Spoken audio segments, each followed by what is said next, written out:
श्री स्वामी समर्थ। स्वामी भक्तांनो, आज आपण गुरुचरित्राचे पारायण कसे करावे हे माहित करून घेणार आहोत। गुरुचरित्राचे पारायण हा एक अत्यंत पवित्र आणि भक्तिपंथातील महत्त्वाचा विषय आहे। गुरुचरित्र हे श्री गुरु दत्तात्रेयांचे जीवनचरित्र आहे, ज्यात त्यांचा उपदेश, कृपा आणि विविध चमत्कारांची कथा आहे। गुरुचरित्राचे पारायण नियमितपणे आणि श्रद्धेने केले जाते, यामुळे जीवनात सकारात्मक बदल येऊ शकतात, आध्यात्मिक उन्नती होऊ शकते आणि अनेक पापांपासून मुक्ती मिळवता येते। चला, गुरुचरित्राचे पारायण कसे करावे, त्याचे नियम काय असावेत आणि त्याने काय फळ मिळू शकतात यावर विस्तृतपणे चर्चा करू। 1. गुरुचरित्राचे पारायण कसे करावे। गुरुचरित्राचे पारायण करताना काही गोष्टींचा अवलंब करणे आवश्यक आहे। भक्तिभाव आणि श्रद्धेने पारायण करा। गुरुचरित्राचे पारायण भक्तिपूर्वक आणि श्रद्धा व विश्वासाने केले पाहिजे। 100% मनोबलाने, गोड शब्दांमध्ये आणि समर्पण भावाने पारायण करा। आपले मन एकाग्र असावे लागते, त्यामुळे पारायण अधिक प्रभावी ठरते। गुरुचरित्राचे वाचन साधारणपणे 21 दिवस, 7 दिवस किंवा 42 दिवसांच्या कालावधीत केले जाते। आपल्याला सुरुवात करताना दिनांक ठरवून नियमितपणे वाचन करणे आवश्यक आहे। वाचन करताना गुरु दत्तात्रेयांच्या जीवनातील विविध प्रसंग आणि त्यांचा उपदेश आपल्या जीवनात कसा लागू होईल यावर विचार करा। सकाळी किंवा संध्याकाळी वाचन करा। सकाळच्या वेळेचा किंवा संध्याकाळचा वेळ पारायणासाठी योग्य मानला जातो।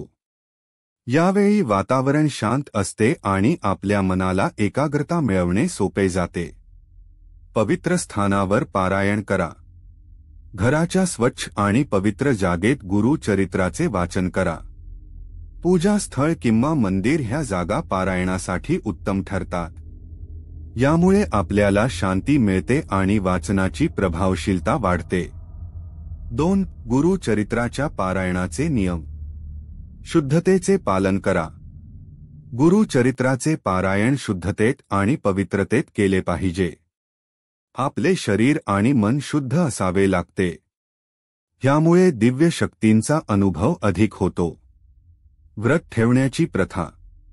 गुरुचरित्राचे पारायण करताना काही लोक व्रत देखील ठेवतात। यामध्ये योग्य आहार, पाणी पिणे आणि इतर शारीरिक आणि मानसिक व्रते ठेवली जातात।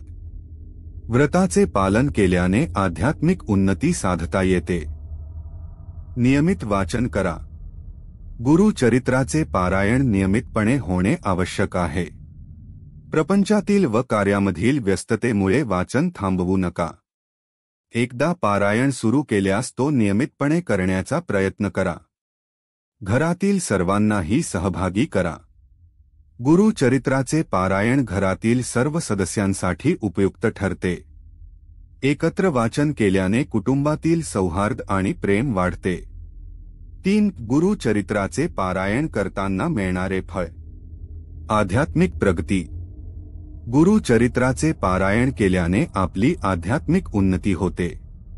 आपल्या जीवनात सकारात्मक बदल येतात। आपली जीवनधारा शुद्ध आणि सात्विक होईल। तसेच गुरुच्या कृपेमुळे आपल्याला मानसिक शांती मिळते। गुरुची कृपा। गुरुचरित्राचे पारायण केल्याने गुरुची कृपा प्राप्त होते। गुरु आपल्यावर कृपाप्रसाद दाखवतो आणि जीवनाच्या सर्व क्षेत्रात मार्गदर्शन करतो।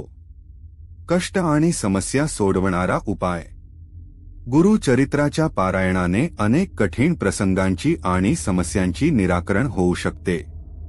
तुम्हाला जीवनातील अडचणी कमी होतात आणि मार्गदर्शन प्राप्त होते। पापांचे प्रायश्चित्त।